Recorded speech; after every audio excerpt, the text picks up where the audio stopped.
apart from you and me. They are not ours to possess, control, manipulate, or even to make mind.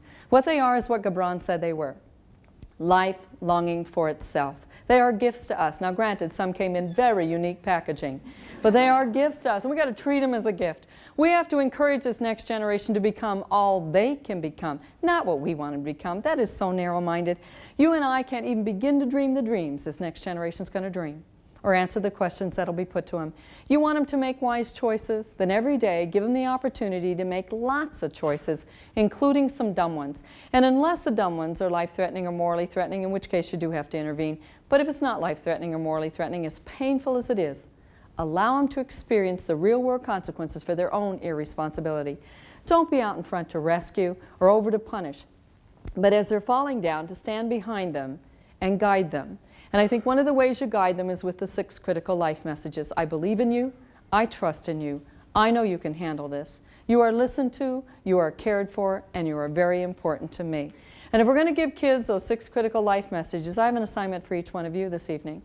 I would like you to take time every day and model it for them. And the best way I know to model those messages for your children is to take at least 1/2 hour out of your day every day and give it to the only person that's going to spend the rest of your life with you, and that's you.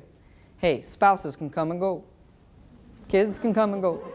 Whole communities can come and go. You're honestly the only person you can absolutely count on being there when you need you the most. So I want you to take that 1/2 hour and do something that says, I like me. And I know some of you are sitting there saying, woman, you do not understand. We're talking laundry piled this high, dishes piled this high, 3 kids and 1 on the way, and you want me to give myself a 1/2 hour? You bet I do. Because let me tell you something. You don't give yourself a 1/2 hour, I promise you, nobody else is going to give it to you.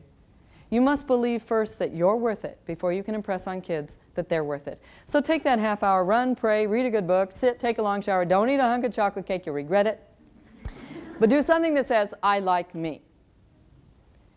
And when you've done that, what you'll find is not that you're the perfect parent, not that you have the best behaved kids in school or the kids with the highest test scores. You give yourself 1/2 hour, I promise you, you're going to have something greater. You're going to have the energy every day to know 3 things. I like myself. I can think for myself.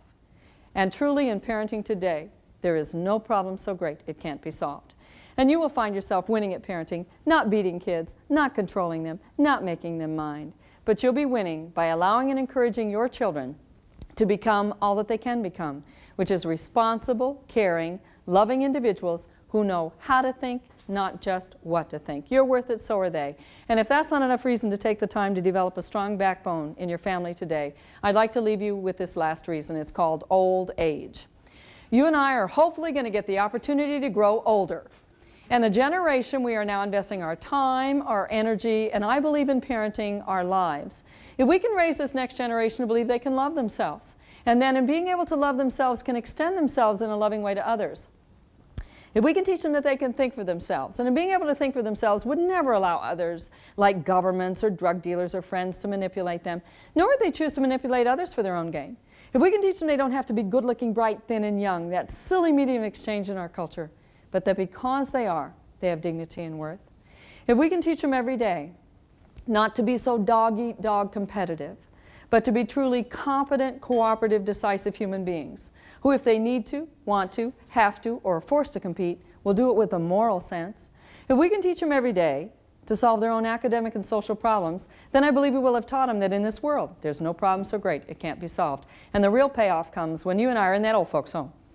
And this next generation starts making decisions for us, and they start making decisions for the new generation they'll create, called grandkids.